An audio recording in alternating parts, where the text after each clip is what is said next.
Today's episode is brought to you by the Hippocratic Collective. Check out our shows and join the conversation at thehippocratic-collective.com.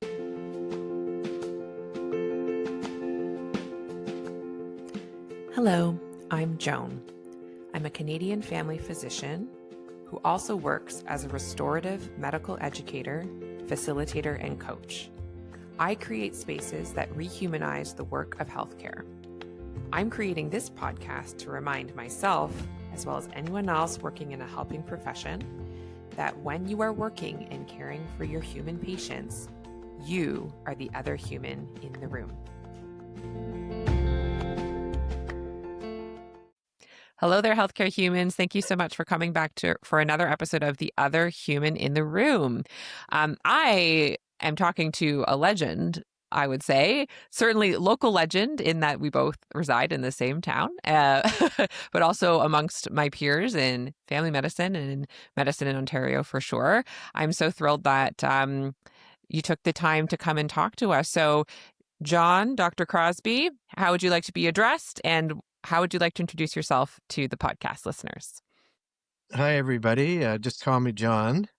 I'm an old family doctor here in Cambridge, and I'm 78 years old. I was born in Sarnia, Ontario, which is about 100 kilometers north of Detroit, and went to University of Western Ontario, interned in Toronto in 1973. And in those days, you only had to do 1 year internship to be a family doctor. So life was a lot easier. It was $700 tuition. Of course, I made 85 cents an hour as a bellhop, so it was equaled out.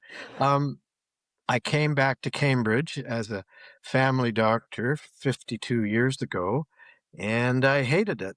I just hated it. So then I learned how to love it. So that's hopefully we can talk about that today. Yes, please. Yeah, and I'll say the way that I first encountered you was I think you did come give a talk. So I did my residency training through McMaster at the KW site. And I'm pretty sure you came and gave my resident class a talk. It's the only way I could think that then I'd also have been given your ebook. Like, certainly I know it was like a combination. And this was me in residency.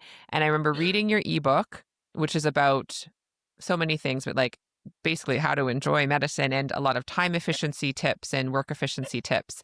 And I remember at that point being like, this probably works for other people, but I'm so overwhelmed. Like I wasn't ready for the message.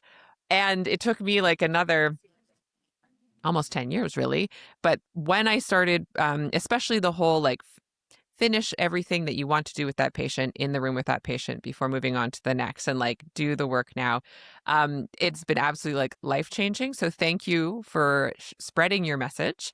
And even for those listening, if they hear anything that we say today and you had the same reaction as me, is like, I could never, just know it, there might be a point where you reach that breaking point, that tipping point, and the advice you were giving in that book really was wise advice in the end. So major impact on my life. Yeah. Yeah. And here's the book. I'm plugging my book. It's free. Please. Yes. This is fun for me as a hobby and just helping other doctors. So everything's free that I do. And it's Crazy Busy Doctor. It's the #1 best-selling book in the entire world. And before you're impressed, it's the only one ever written on time management by a doctor. No doctor's ever written a time management book that we know of anywhere in the English-speaking world. So, because they don't have time to do it. They So, haven't figured out your tricks. Yeah. Well, John, you're so typical of everybody, including myself. This took me 50 years to figure it out. So maybe we can do it in 50 minutes. But they don't teach you this in medical school and residency.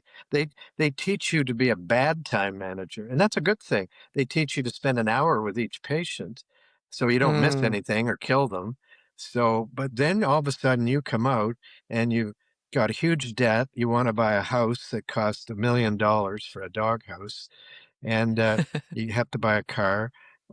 So then you have to start going faster. So what doctors do is they come in earlier, they miss coffee break, they miss lunch, eat a sandwich between patients, trying to do some lab work, go home late, and then their spouse or their family is mad at them because they're doing paperwork while watching Netflix. They're not present.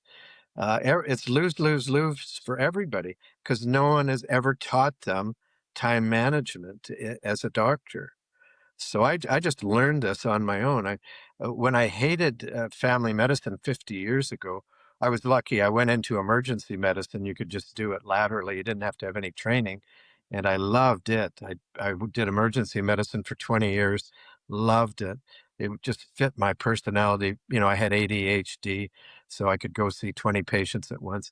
One medical student said to me once, this is like air traffic control, you know, like you got 20 planes in the air and hope none of them crash. So that's the wisdom of the learner. But unfortunately, I couldn't hack night shifts, you know, and I hit my mid 40s, had a third son with my wife, who was a flight attendant. So we had wild schedules. And so I had to go back into family medicine again because I couldn't do the night shifts anymore. And so I had to get this right. And then the last 30 years, I've been a family doctor here in Cambridge and loving it because I had a mentor, Jim Kavanaugh, who invented the Mm, TELUS EMR yes. here in Cambridge. Cambridge is very famous. We invented IMAX here too. Uh, Oh my so gosh, what's in the we don't water? have an IMAX, but we invented it. Yeah. So and John Bowman was another family doctor. They said to me, you know, establish boundaries. You don't have to marry the patient. You don't have to go to lunch with them. You don't have to fix everything. Mm, Sometimes you just need to sit and listen to them. You don't have to fix everything in life. Sometimes, and that's what the old family doctors in the olden days did. They didn't have much in their tool shed except empathy and time and let Mother Nature do the work. And then so I started sharing this, you know, with people, and I've mentored 192 doctors across Canada, the United States, mostly family docs, but emerge docs, walk-in doctors, nurse practitioners, physician assistants, specialists, uh, and just one-on-one for free. We just talk for half an hour a week, and everybody out there listening, you're welcome to do this. Joan will tell you how to get in touch with me. I give out my uh, private email address. You're welcome to email me. And we just talk for half an hour once a week when you're not busy, you know, if you're driving to work or eating a sandwich at lunch. And we just go through my book together because with my ADHD, I get off on all kinds of tangents. So I have to fix myself before I can help you. So we just go through the book line by line and say, what are you doing well and where are you struggling and how do we fix that? mm. And like a good old family doctor, what I did was I listed the 10 reasons doctors have trouble with time management and then how to fix them. One at a time. Create your problem Yes. list. Yes, love that. Yes. So good.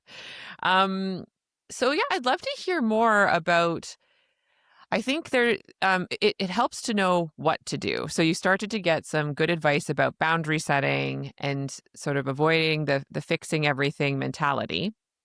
And I know for myself personally, I had to also shift a lot of like my internal thinking about identity stuff, the emotional story I had about what it meant to be a good doctor, that some of this advice, if you've been sort of trained to think of it a certain way, it's like, oh, actually putting boundaries on what you're doing with patients and saying no and like that all sounds not very altruistic. That sounds not very you know what I mean? Like there's things where you're like, doesn't that make me a bad doctor if I start doing those? So I know I don't think that anymore at all. I have a whole different way of thinking of it. But I would be curious for you, like whether you struggled with that at first when you went back to family practice, you knew you had to make a changes. Did you have to kind of reinvent your internal story of yourself and what it meant to be a doctor in order to move forward with some of this stuff? Mhm. Yeah, that's a good point. I think what happened to me personally, and I think happens to a lot of people when I'm talking to them and coaching them, have the similar problem that I did was uh, we're people pleasers. They choose us to medical Yes. school. You know, you have to have a 99 average. And mine was 80 in those days. They had lower standards. I'd never be a doctor today. You have to be Mother Teresa.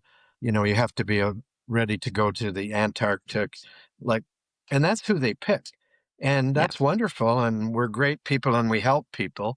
But then people exploit us too, like patients do and administrators do. And nurses, and friends, and family. So I teach people to be selfish. Like my wife was a flight attendant, and everyone's heard, I think, this old story. When the plane depressurizes with a problem, oxygen masks drop out of the ceiling.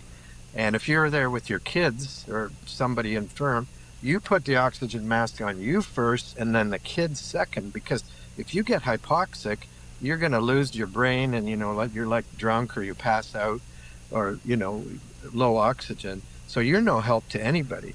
So I always say to people, you're number one for yourself. Like you've got to be selfish because no one else is going to help you. No one else knows what it's like to be a doctor, even a fellow physician. Even if you're not a family doctor, you don't know what it's like to be a family doctor. Like I've been an emergency doctor, I've been a hospitalist, I've worked in walk-in clinics, I've assisted at surgery, delivered babies. So I've seen what other doctors look like. But until you live that day in, day out, decade in, decade out, the 50 years I put in, so you've got to be selfish. Number one's you. Number two is your spouse or your best friend or your significant other, whoever is that person. Number three is your kids, because your kids grow up and leave, Hmm. and you're left with your spouse. Like my wife is sitting downstairs right now. I'm afraid to go down there and rearrange your kitchen for her. So when you retire, you have to be able to get out of the house and not piss off your spouse. uh, Number three is your kids. Number four, or your pet if you don't have kids. Number four is medicine. And a Hmm. lot of doctors put number one medicine. They burn out, crash and burn, get divorced, end up substance abuse or drinking, depressed, commit suicide. I've Yeah. had three doctor friends kill themselves in my 50 years here Hmm. because they weren't selfish. They put everyone else ahead of them. And you can't do that. You just can't do it. This is a marathon. You have to recharge your battery. I mean, you're seeing 20, 30 people a day. Uh, it just sucks the life out of you. You got Yeah. to come home and be able to get home on time. I'm home at 5 every night. I don't have any homework at all. I'm not doing any paperwork at night or on holidays. I take 8 weeks off a year, paid vacation. I can tell you how to do that. And I put myself first. I'm selfish, and I've had a wonderful life. I've got a good marriage, three great kids, great grandson, have a cottage, a house, travel the world. I've made good money, and I've done well as a doctor. My patients like me for the most part. I've only had one college complaint, well, only one malpractice Wow. case in 50 years. Yeah. So I've done well, and I've had a lot of luck, and I've been lucky having mentors. I think you need a mentor, somebody who's been through it. And the same thing as you, like, don't get a mentor that's not like you. Like, if you're Mm. a small town family doctor, you need a small town family. If you're a big city academic, you need someone that's a peer. And it's actually offered for free through the OMA. I'm an OMA peer, and it's free if you're in Ontario, and you can check if you're in other provinces or states. But most places have physician health program, and here in Ontario, uh, you can be anonymous. You can just get a peer that does the same as you, and they don't judge you. They just chat with you and tell you how they got through it. Uh, so you can bring any problem to them, and it's free over the phone, half Mm. an hour a week. So just Google the OMA website and look for peer support. I'm curious if, like, through all when you started talking about the changes you made and started having people come to you, so either at your talks, they come up afterwards and they're like, I hear what you're saying, John, but this But and that, and even as you're working with mentors, have you noticed there be any shifts over the objections people have over the years? Like, do you find as new things come on board, new pressures, new technologies, like, have you noticed an evolution of the challenges over time? Mhm. Yeah, good question. Uh, and I just gave a talk to the Buffalo, New York family practice residents last week. There's 10 of Cool. them, six are Canadians. looking for jobs back in Ontario. So I'm recruiting the hell out of them. By the Yeah. way, Cambridge has the 9 family doctors taking patients right now. We're the best in Canada, and we used to be the Wow. worst in Canada. So you Hey. can change things. You can. Yeah. It takes a lot of work, but you can change things. But the evolution of problems in doctor, it's still the same as 52 years ago when I Yeah. graduated. I call it time and money. It's all Mm. about time. It's all about if you dig down deep enough, Yeah. it's time and money. And the biggest thing I'm seeing now from everybody that I'm coaching and the residents and the medical students and I coach people up to age 92. There's 2 doctors that assisted surgery that are 92 years of age. How do you like that? Love it. Holding a retractor like a skeleton.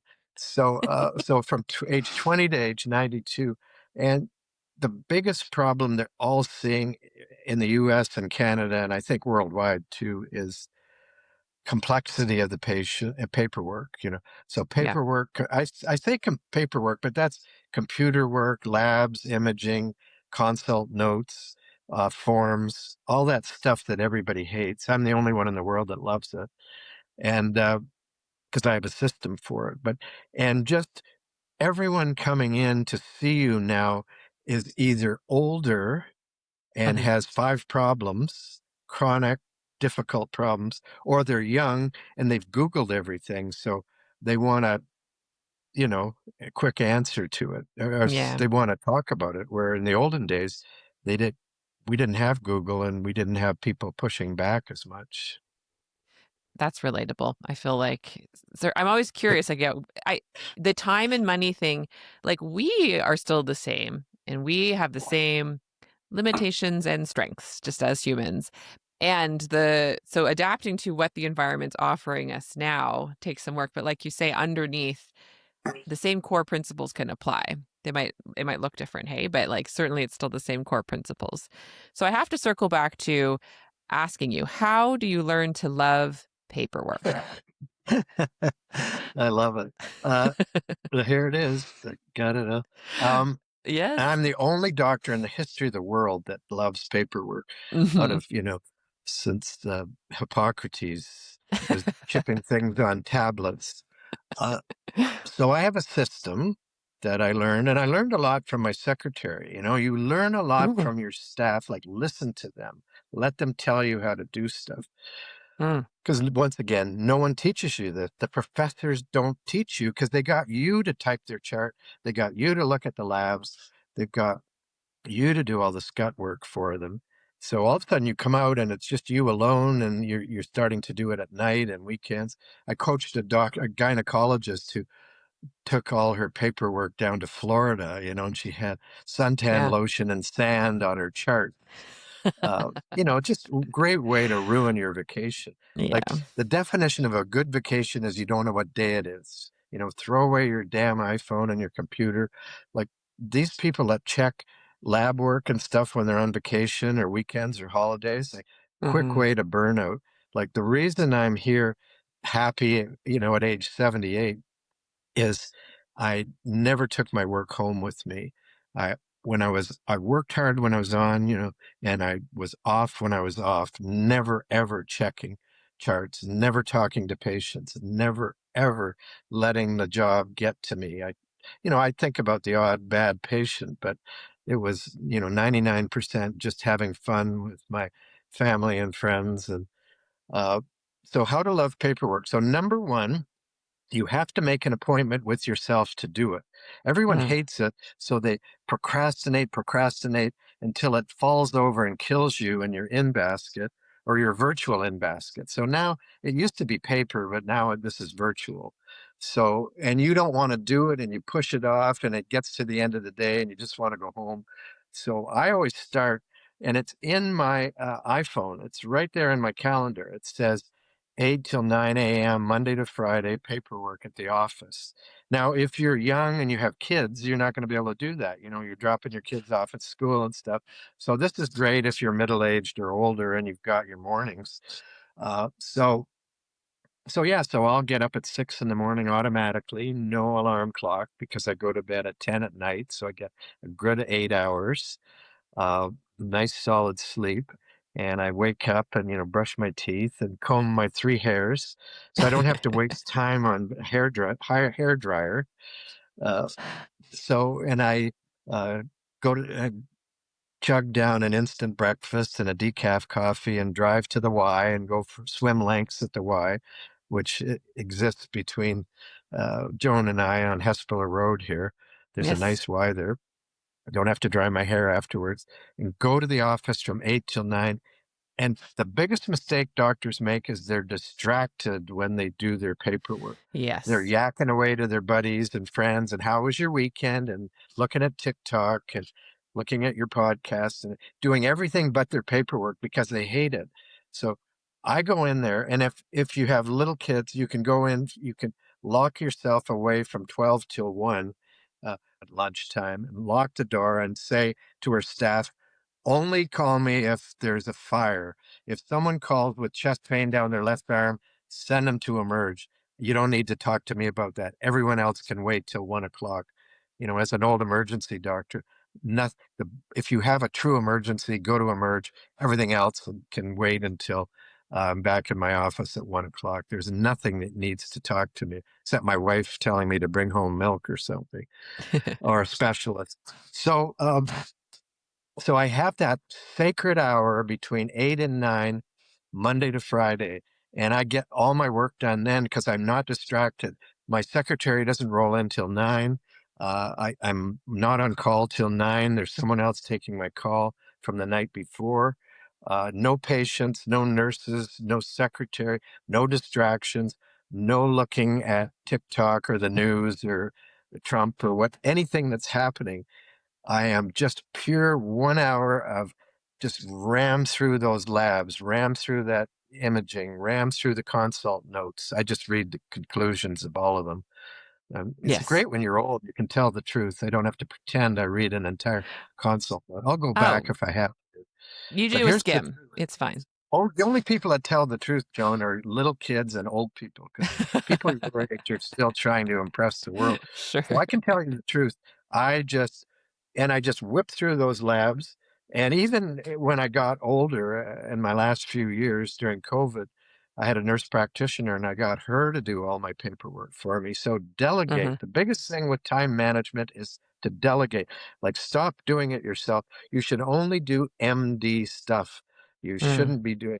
And then with big forms, chartomegaly, I call it, a big fat form from a lawyer or insurance company, uh, or workers' comp or disability tax credits. The way I love them is I bring in the patient. So then I can't procrastinate. They're sitting across from me and I have to do it. And if it's a senior thing like disability tax credit, my secretary brings in the caregiver and all the Hmm. drugs in a bag because they don't know what the hell drugs they're on. So we just sit there and she puts them in 9 o'clock in the morning, first of the day. And then I'm done the horrible stuff. And the rest of my day is happiness. And I charge $300 an hour. So and I put that in a special bank account just for fun. So that money goes into charity or going to a nice restaurant or going to a Leaf game or a Raptors game or a Jays game or whatever city you're in as professional sports or live theater or a museum or an art gallery. So instead of this horrible paperwork that everyone hates, I'm making $100 here to go to a Blue Jays game, and Hmm. buy $20 beer. So, and $20 hot dogs. Yeah. So that's how you love paperwork. And another trick is and then you reward yourself at 9 o'clock. That's when I have my coffee, get to read the paper or, check out the mail on my iPhone. And then I head off to one of my nursing homes, or you can head off to your office. Everything's done ahead of time. So I know if someone's coming in that day and they've got cancer of the colon, on their CAT scan, I'm ready for that. I haven't missed it. I'm doing it when I'm fresh. So I had one guy where he had like a white count of 300,000 and I missed it. I just Oh, was You It's get hard. flag fatigue, it's Yeah, called. of course. I just got my brain was going, when you're driving to Toronto, you can't even remember the whole Hmm. drive. Your brain gets like that. And it was awful. Like I noticed it like a couple of months later, and I phoned him up, and I felt so horrible. And I apologized, and I said, "This is my mistake. Please come in. I'll get you right in Hmm. to cancer people and everything." He had leukemia. He's still fine 20 years later, but I remember that forever. He was a nice guy, and he forgave me. But that's if you're doing your paperwork at night when you're exhausted or holidays. That's So it. I'm fresh in the morning, brand new, and then I reward myself. And so instead of hating it, I love it, and I'm going to have fun with the money and doing it. And my secretary's happy, and the patients are happy. They get paid fast. And when I go on vacation, my 8 paid vacation weeks a year, Yes. which I'll tell you how to do, is I come back a day early, and everyone thinks I'm nuts. Like I always remember I was at the cottage one Labor Day, and it was 37 degrees. That's like 90 degrees if you're in the US. Uh, and everybody's lying on the beach and swimming and sucking the last out of that last day. And I'm all dressed up, and my wife says, "Where are you going?" And I said, "Back to work, at 10 in the morning, Labor Day." And she said, "You're nuts. You really need to see a psychiatrist. You're a sick man." And so I drove down to Cambridge, 3 hours, and I did all my paperwork, 8 hours of paperwork that had built up on the 2 weeks that I'd had at the cottage. And I went in on Tuesday, all ahead of the game. And Monday night, Labor Day night, I took myself out to dinner at the keg for lobster and prime rib alone, all alone, just so happy. I didn't need a holiday for my holidays. I was all caught up for the next day. Mm, And so you may think I'm nuts, but I mean, that took me 50 years to figure that one out.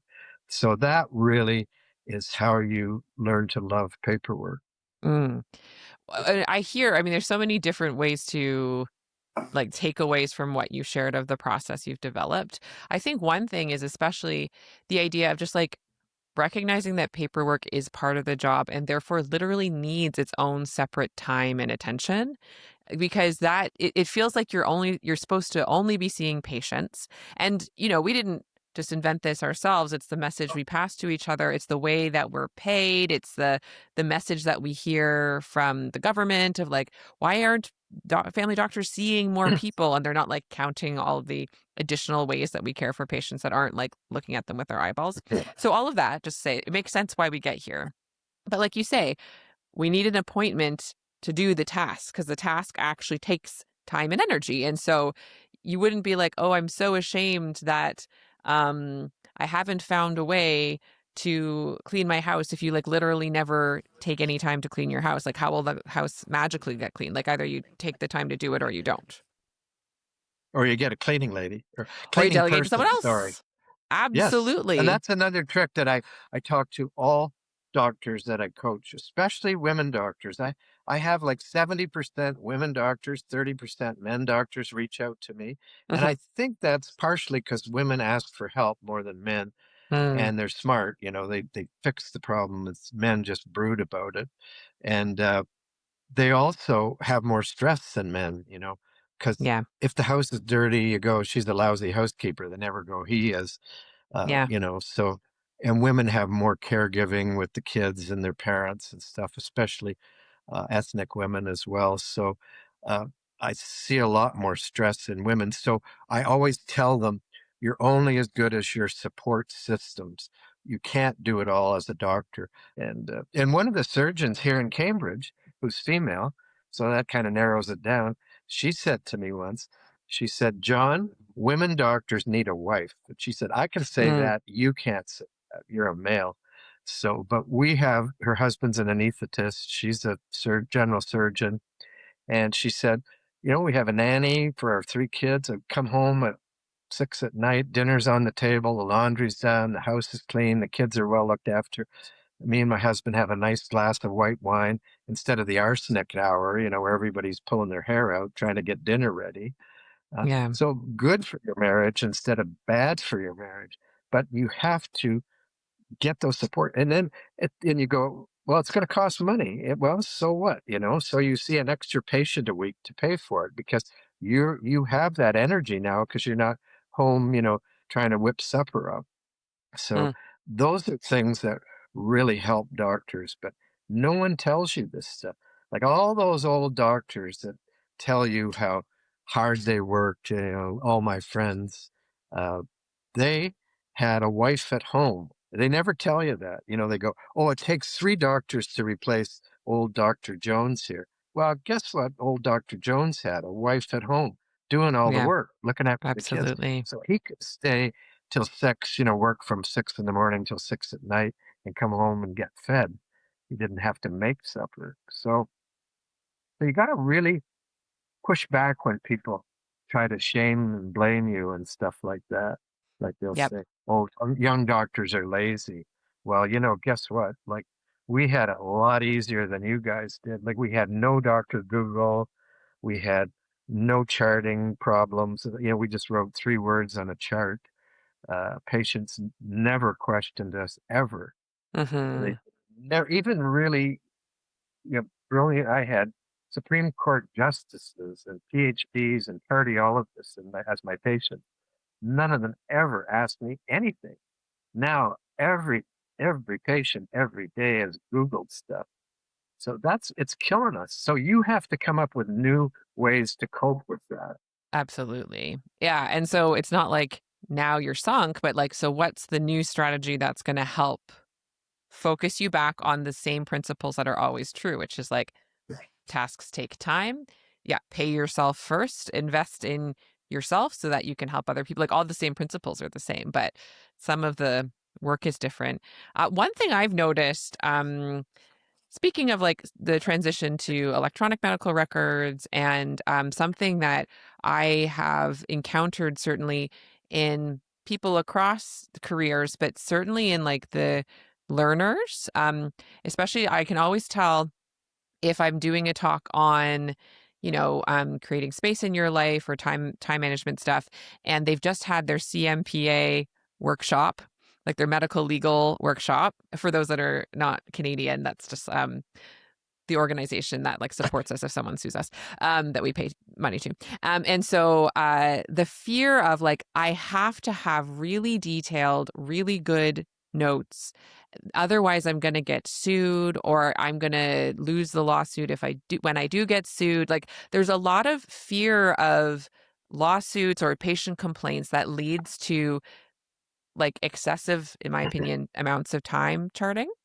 And I'm just curious what your take is on that because again I have a take, but I just love hearing other people's takes on. Mhm. But what if I get sued, John? Don't I need to be spending Yeah. my Well, evenings charting? you have great questions. You must have done this before. I've And thought a lot about once this. once again, it's in my book. Here's the picture of what my house looked like today. It's right out there. I was Oh, shoveling that snow beautiful. today. The So that's joy of Cambridge medicine. today.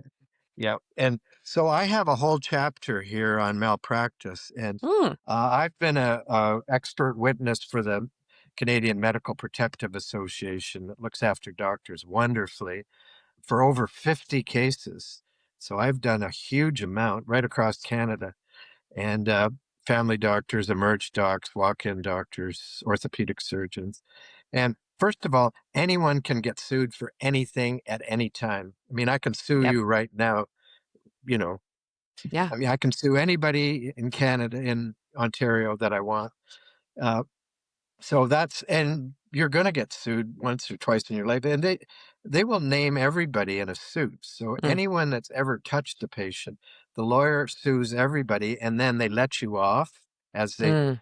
as they figure it out. Because if they don't sue everybody and they miss somebody who kind of walked through the operating room and spit on the floor or something, then they get sued for malpractice. So first of all, Mm. if you get a subpoena, don't crap your pants. Just take a deep breath. Don't do anything. Don't change your charts. Please, never. They Oh can yeah. find out.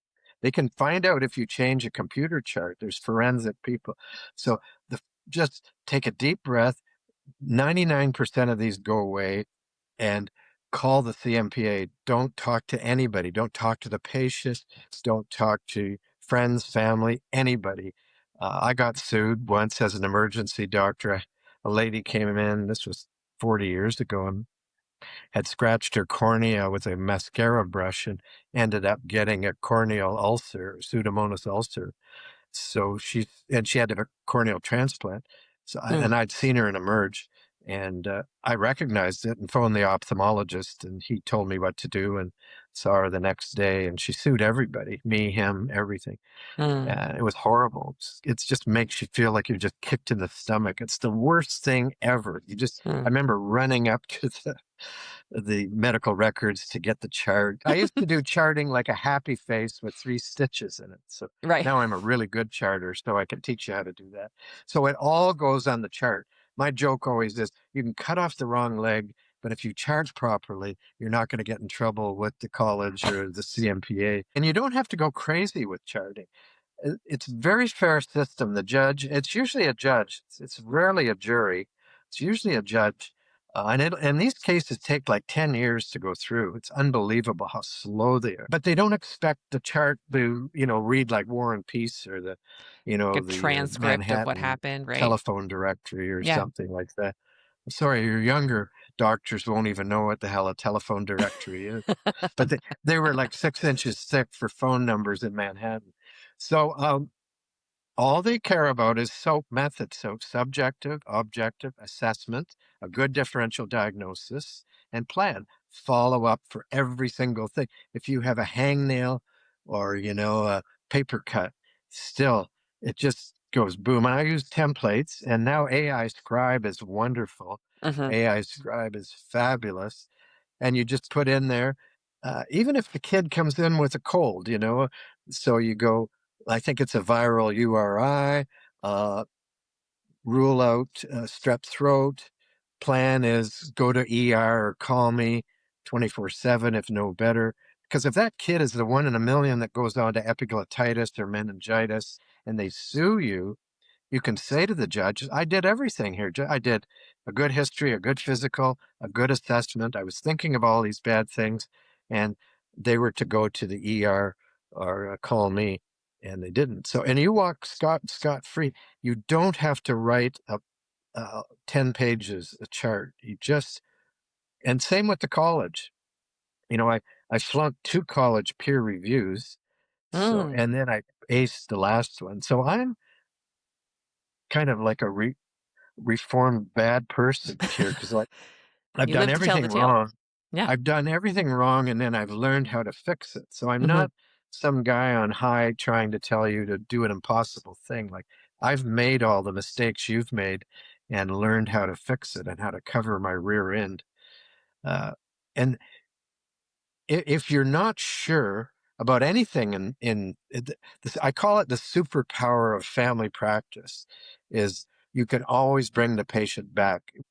You say to the patient, I don't know what's wrong with you. I'm sorry. It's okay to admit you don't know. You can't know. I mean, we have to know everything in the world about everybody, right? From trying to get pregnant to arguing over the will, Mm. everything from dandruff to athlete's foot. Mm. And we even do dental. Like people can't afford a dentist, so we end up doing dental stuff. So Uh, family doctors are not expected to know everything about everybody. But what you are expected to do is you go, I don't know what's wrong. If you're no better, come on back tomorrow. Or why don't we see you in 2 days and call me if you're getting worse? Or you can send them to Emerge and never feel bad about sending people to Emerge. Like I send people to Emerge and I have my FRCP in emergency medicine. mhm. Um, but if someone comes in with weird chest pain, there's no way you have a clue what's going on.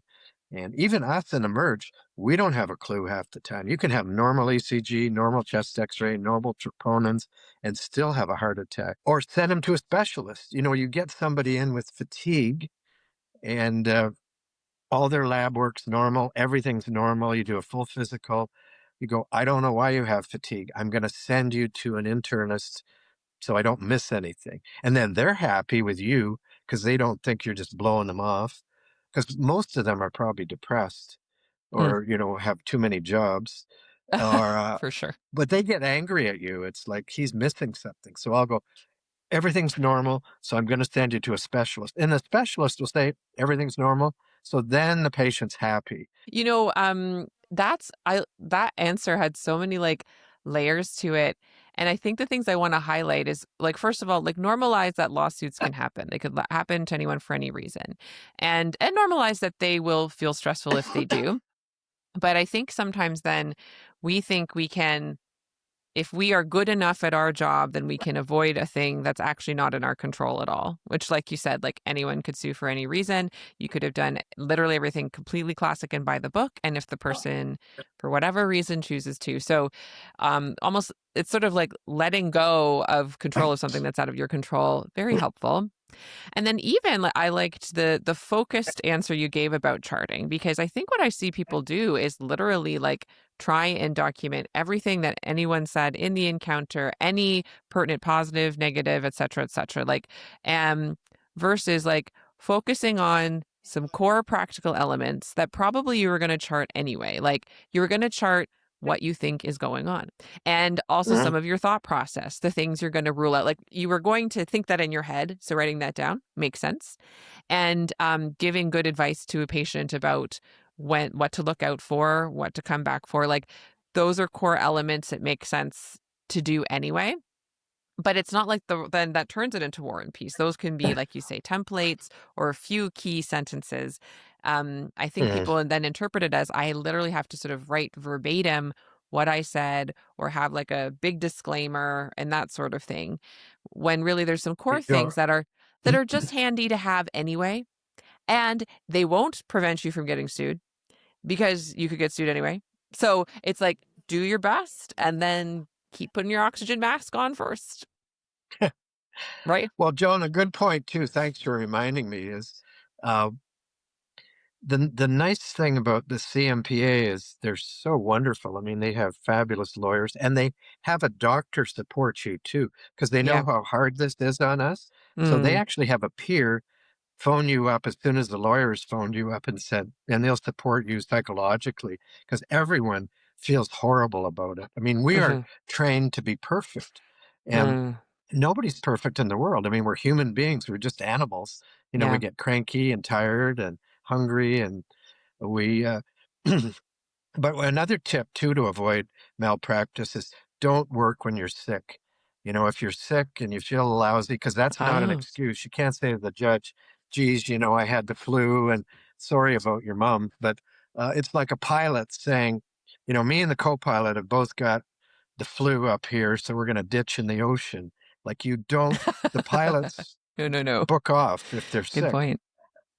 Like, it's not an excuse. You can't say I was in you, when you go to see your own doctor, you want that person at their best, and if they're not, they should be, rebooking you or signing out to another doctor, so don't come to work sick, and it's not fair to anybody, to you or your patients as well. And that's a thing that definitely like pushing through illness, pushing through physically or mentally feeling fatigued, is something that we get trained to think is a necessary part of practicing medicine, but as you say, is actually unsafe practice of medicine, technically. Well, Joan, one thing I did in Cambridge here is, I stole this from Oakville, where I was head of Emerge there. But I've always lived in Cambridge. I just commuted to Kitchener and Toronto and Hamilton and Oakville and back home in a big circle. My wife said, as long as you have the nest in one place, you can go wherever you feel like. Uh, and I did it selfishly. It was just for John Crosby because I hate being on call. I always hated it. It's why I went into emergency medicine because you just come and work all the time and you can go home and sleep the next day. You're not up all night, uh, an hour here, an hour there. So I got all the family doctors in Cambridge, and there was 88 of us, to go in one call group. So we were only on call for one night a month, and there was two on call. So one would take call for labs and nursing homes. And those days we covered the hospital, don't anymore. And then the other one did assisted surgery. So everybody saved tens of thousands of hours over the last 30 years not being on call.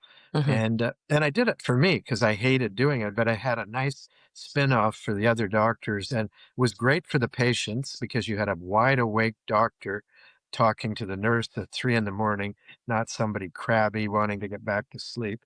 and they could take the next day off and sleep in. And the nurses loved it because you didn't have crabby doctors, and the patients loved it because they got better care. So it was a win for everybody.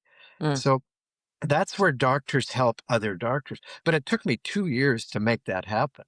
Like I had to get groups to coalesce with it. Everybody was on call, like in little groups of 4 or 5, and complaining and having a horrible life, and working every fourth weekend, the whole weekend, from Friday Ugh. morning to Monday night. Horrible, great way to burn out.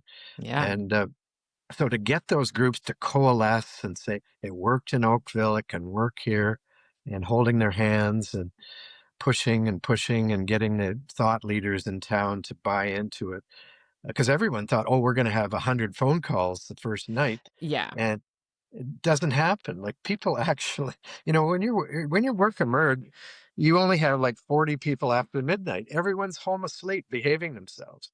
Mm. Uh, so you have to look at your data too, like how many people are actually, don't think about, oh, that one heart attack that came in at 3 in the morning, like how many actually do get sick in the middle of the night. And thank goodness it's very few.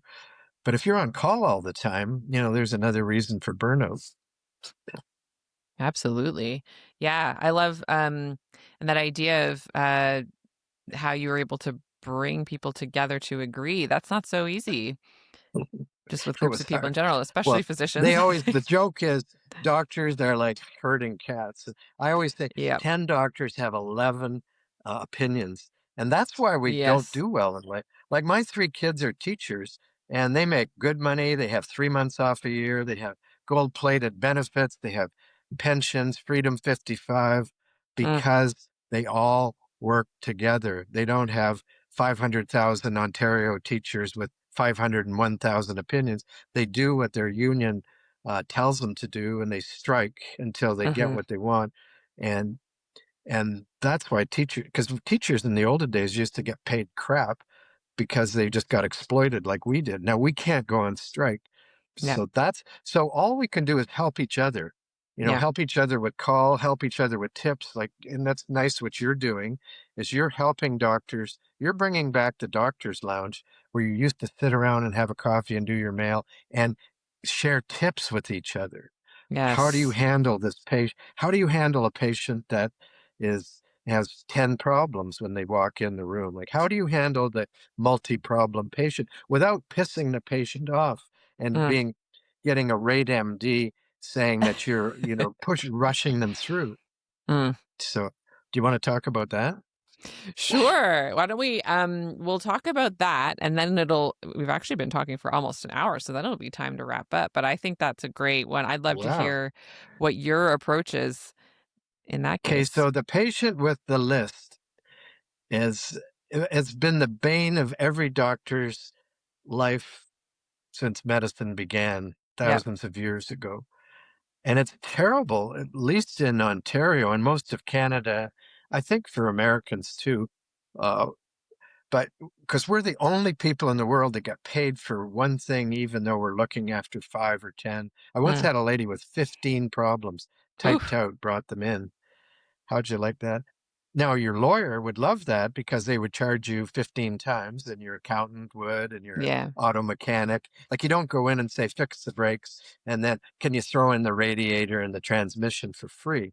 But No. we do. Like, we're nuts. Now, there's the crappy union for you. Mm. Um, so no one in the world acts like we do. So we've got to fix ourselves first before we fix anyone else. And it's getting worse all the time because all those people with all those problems used to be dead in the olden days. They died when they were 65. Now we're keeping them alive till they're 95, but Mhm. seeing their 5 problems for the price of one. $42 for 5 problems. What's that? $3 a problem. And your dentist gets $300 to drill and fill your tooth. So they've got a better union than we do. So what I do is I say, can I see the list, please? And it used to be a piece of paper. Now it's on their iPhone. Uh, and then we triage the list together, and I never whine. I never go, I'm still busy and the waiting room's full and I'm not getting paid and wah wah wah. They don't care. the Toronto Star says I'm a millionaire, so they think I'm a millionaire. Hmm. They only care about themselves. So think of them as just the way you would be if you're with your doctor. You don't care if they're a crappy time manager. You want your time with your doctor. So I'll Hmm. say, um, now to give you the best care possible, what two things do you want to focus on today? So I flipped it from Dr. Crosby getting out of work so we can go golfing early to better care for the patient. Yes. Yeah.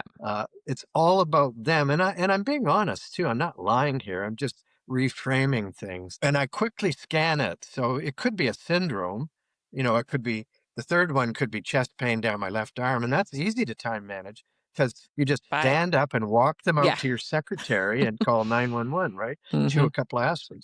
So and but if it's just five random things that have no relation to anything and aren't all connected, like dandruff and sore feet and a sore back and URI and weakness and tiredness, then I'll say, let's pick two today, and then we'll rebook for a week from now to do a full physical, a full half-hour physical and history, and do the other three. And we can do lab work and imaging while we're waiting for that. So they all of a sudden, instead of them being angry at you because you've just blown off three of their problems, they're going, wow, Dr. Crosby is really thorough. He's going to really get to the bottom of this. He's going to give me two appointments instead of one. Isn't he wonderful? So it's like learning hating paperwork and then loving paperwork. So, Yes. so instead of hating the list, at least you don't really love it, but at least the patient isn't angry with you. Mm.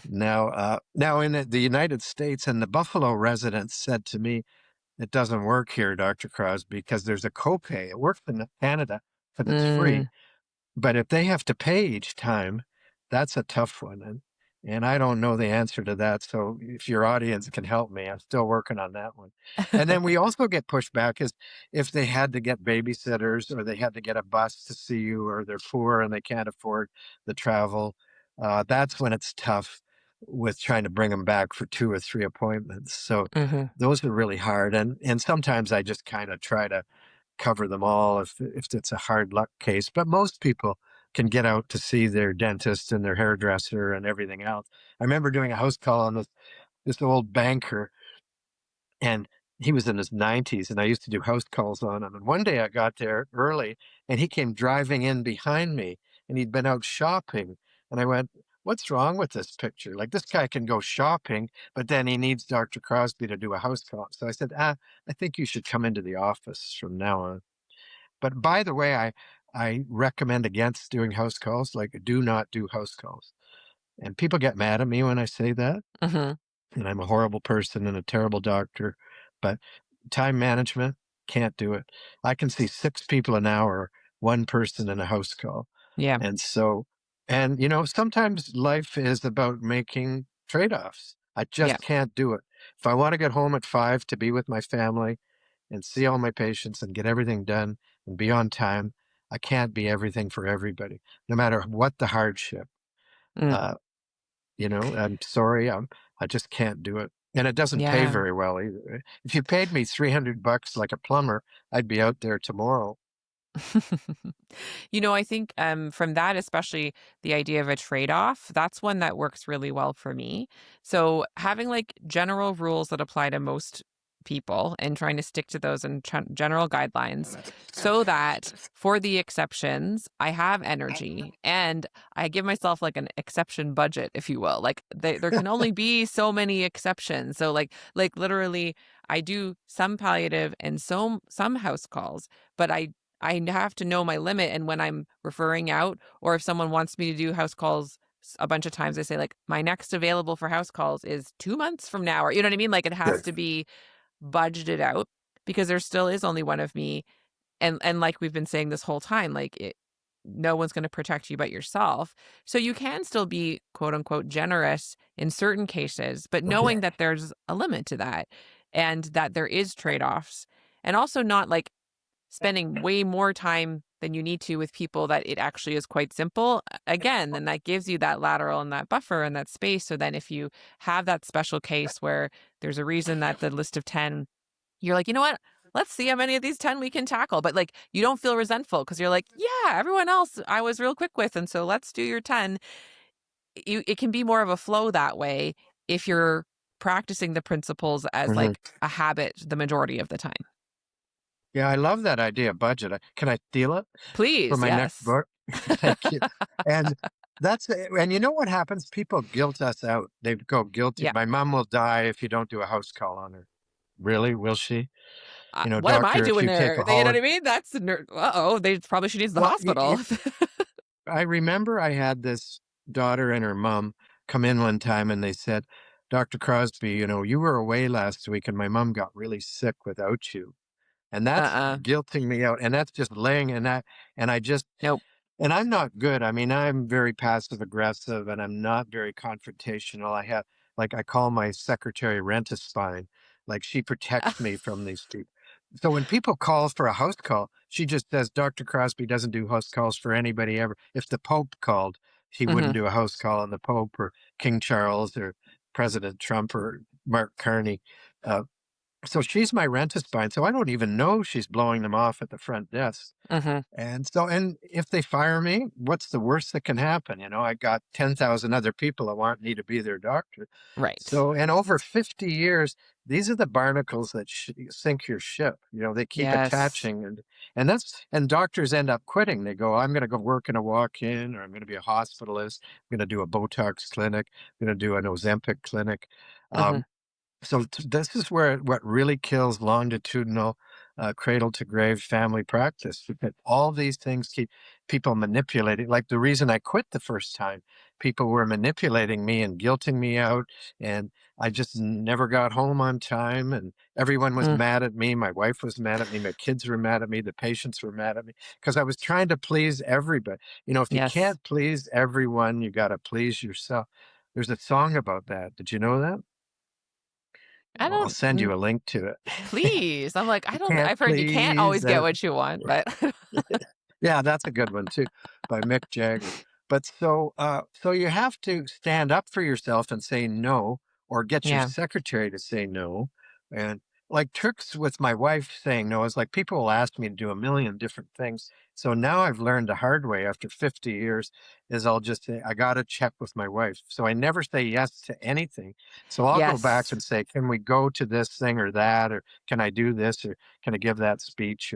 And she'll say no, you know, and then I go back and say, my wife says no. So I can't say no, but so I get other people to do it. I delegate it to, and that's the whole trick with time management is to delegate everything you can. Delegate to the patient.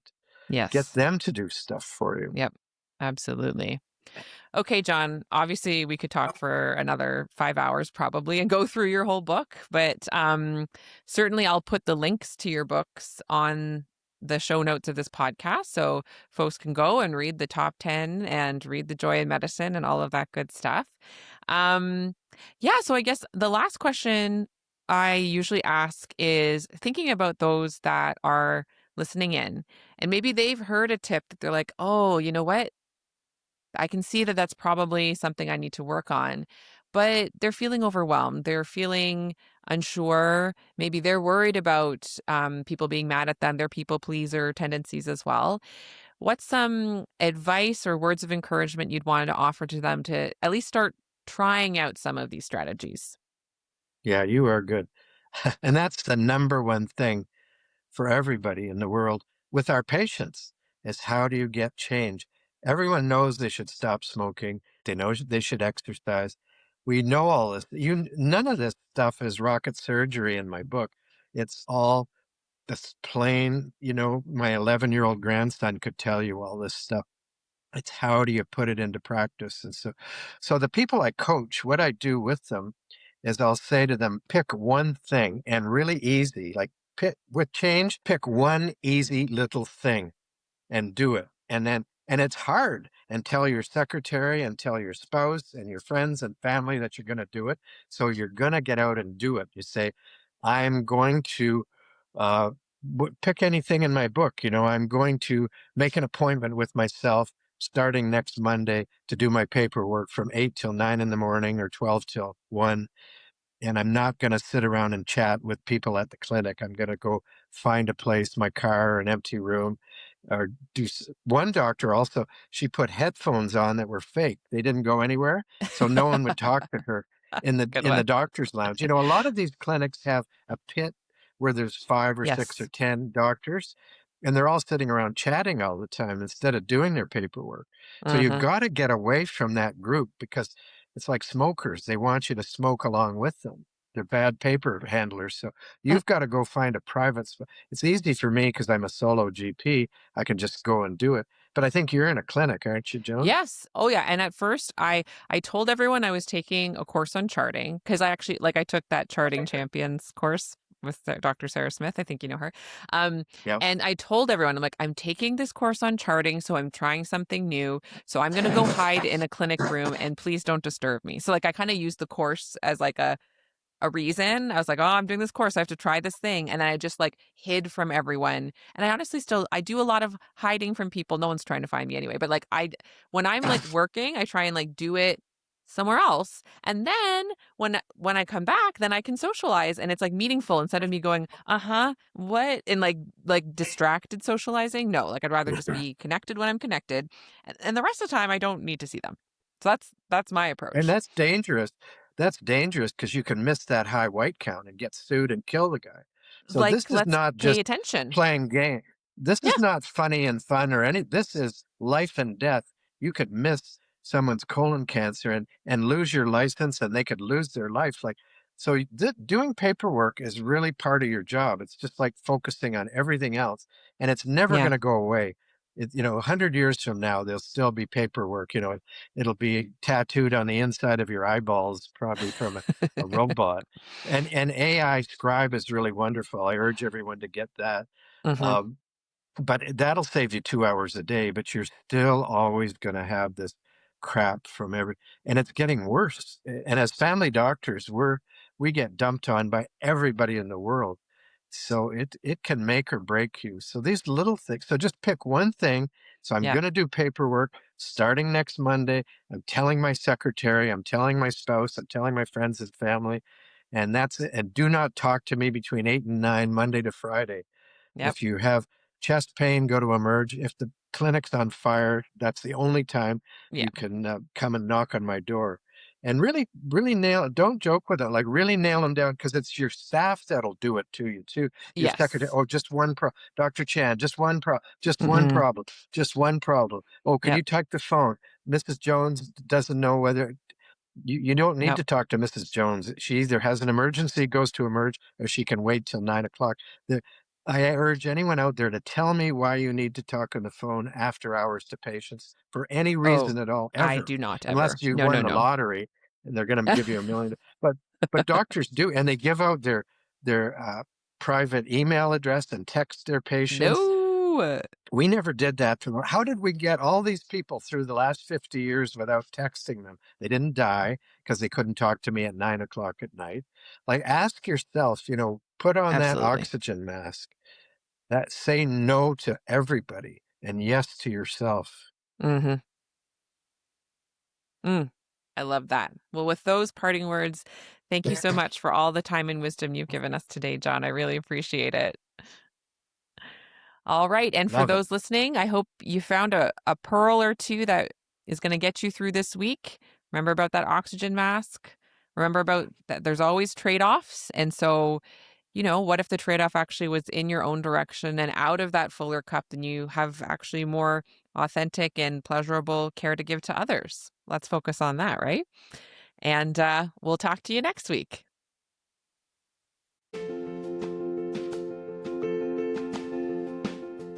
I would love to take this work deeper with you. Visit joanchanmd.com today and discover my growing menu of options for restorative medical education to suit your learning needs. I offer one-on-one coaching, customized workshops, and self-study courses that allow you to connect not only with my work on a deeper level, but also with other healthcare humans just like you. So if you want to start humanizing your work and healthcare to a deeper level and do it in community with others, please visit joanchanmd.com and find those options and what fits you and your life today.